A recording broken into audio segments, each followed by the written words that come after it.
In the ancient city of Basra, where the Tigris River shimmered like a ribbon of silver beneath the desert sun, there lived a humble weaver named Samir. His hands were calloused from years of labor, yet his heart was gentle, and his eyes sparkled with the light of faith. Samir's shop was small, tucked between the spice merchant's stall and the potter's workshop, but it was filled with the vibrant colors of his craft, rugs and tapestries woven with patience and prayer. Samir was known throughout the city not only for the beauty of his work but for his honesty. He never cheated a customer, nor did he ever turn away a beggar who came to his door.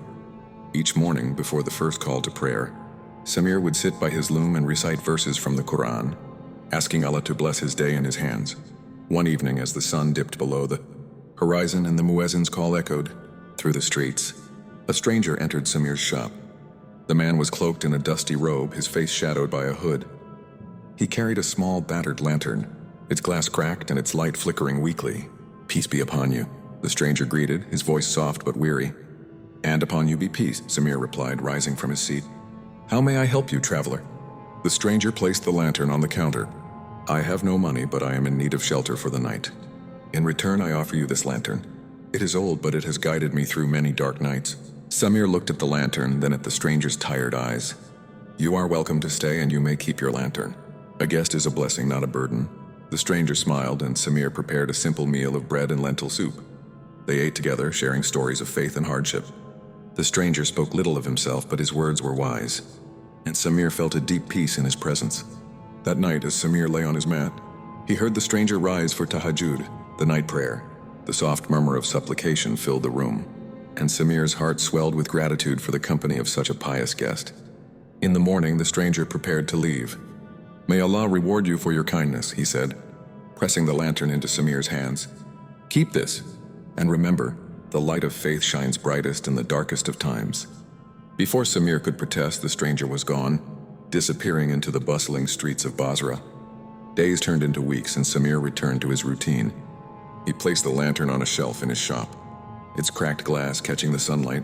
Whenever he felt weary or troubled, he would gaze at it and remember the stranger's words. One night, a fierce storm swept through Basra. The wind howled, and rain battered the city. Samir's shop trembled, and the power of the storm extinguished every lamp and candle. The city was plunged into darkness. Samir fumbled for a light, but nothing would catch. Remembering the old lantern, he took it from the shelf and lit it.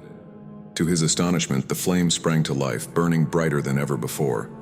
Its light filled the room, warm and steady, chasing away the shadows.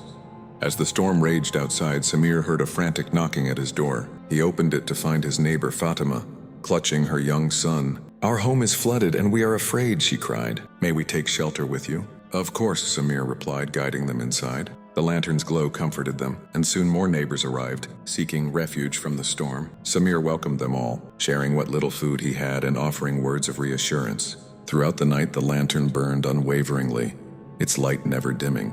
The storm finally passed and dawn broke over the city. The people of Basra emerged from their homes to find the streets washed clean, the air fresh and cool. Word spread of Samir's lantern, and people marveled at its miraculous light. Some said it was a gift from Allah, a reward for Samir's kindness and faith. Others whispered that the stranger was an angel in disguise, sent to test the hearts of men. Samir never claimed to know the truth. He continued his work, weaving his rugs and tapestries, and welcoming all who came to his door. The lantern remained in his shop, a symbol of hope and faith. Years passed and Samir grew old. One evening, as he sat by his loom, a young boy entered the shop. His clothes were tattered, and his eyes were wide with wonder as he gazed at the lantern. "Sir," the boy asked, "how does your lantern shine so brightly?" Samir smiled, his face lined with wisdom. "It is not the lantern, my child, but the light of faith within our hearts. When we trust in Allah and show kindness to others, even the darkest night can be filled with light." The boy nodded, and Samir handed him a small woven rug. "Take this and remember, the greatest light is the one we share." And so the story of Samir and his lantern became a legend in Basra, a reminder that faith, kindness, and generosity can illuminate even the darkest of times.